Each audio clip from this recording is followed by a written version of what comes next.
Bahkan kita itu sudah mendapat serangan dari luar negeri. Jadi pengirimannya itu dari Vietnam dan Thailand. Ya, itu kemarin ada modus, salah satu modus itu dikirim melalui perusahaan jasa titipan, dikirim ke Jepara. Dan uniknya ada juga yang dikirim dengan modus palet kayu ya, palet kayu. Jadi seolah-olah itu mesin, bukan paket biasa. Jadi modusnya memang sangat-sangat bisa berkembang bermacam-macam. Dan ini memang menjadi PR kita bersama, PR kami juga gitu ya, untuk terus melakukan atau meningkatkan pengawasan.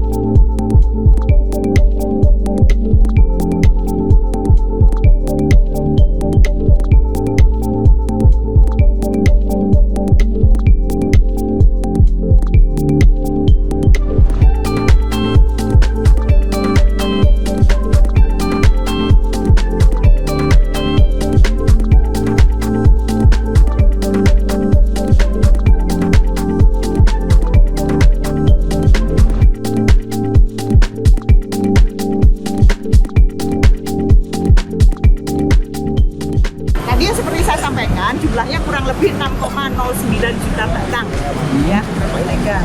Kemudian nilainya tadi kurang lebih sekitar 7,72 miliar kalau nggak salah ya. Nanti data detailnya ada kami sampaikan.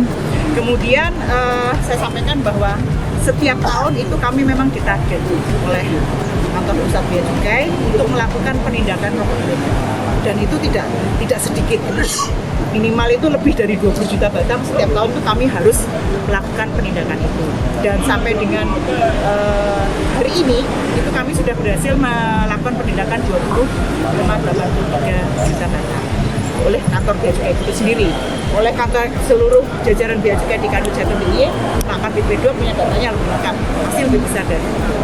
Nah, di sisi lain, penindakan itu ketika kami melakukan penindakan itu tidak serta-merta terus langsung bisa dimusnahkan, semua ada prosesnya. Untuk beberapa beberapa case yang ditemukan tersangkanya dan sebagainya, itu bisa kami lakukan proses hukumnya.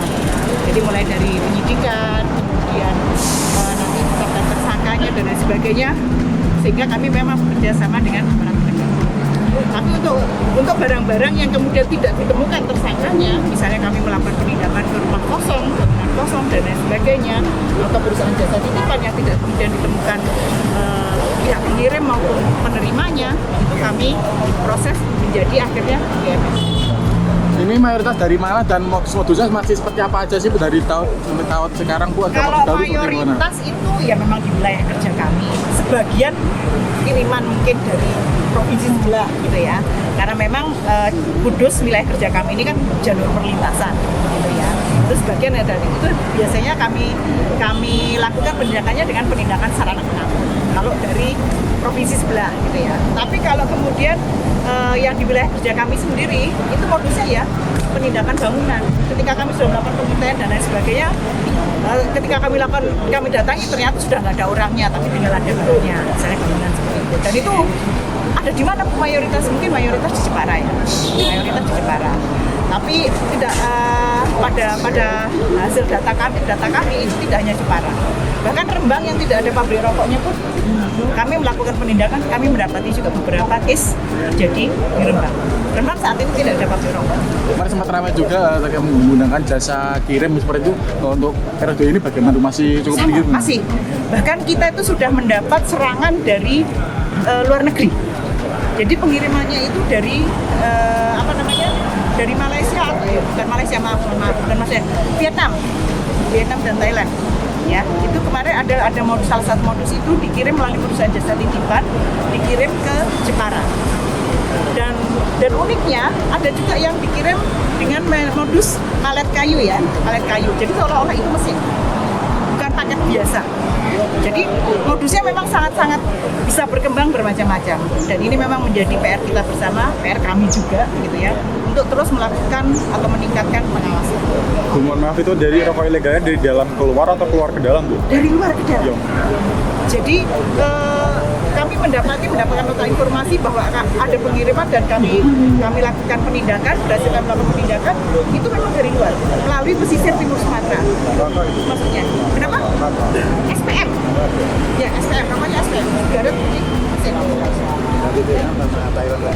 Iya, gitu. Jadi memang ini harus menjadi kewaspadaan bagi kami juga bahwa serangan rokok ilegal itu sekarang bukan hanya dari dalam negeri, tapi dari luar negeri juga.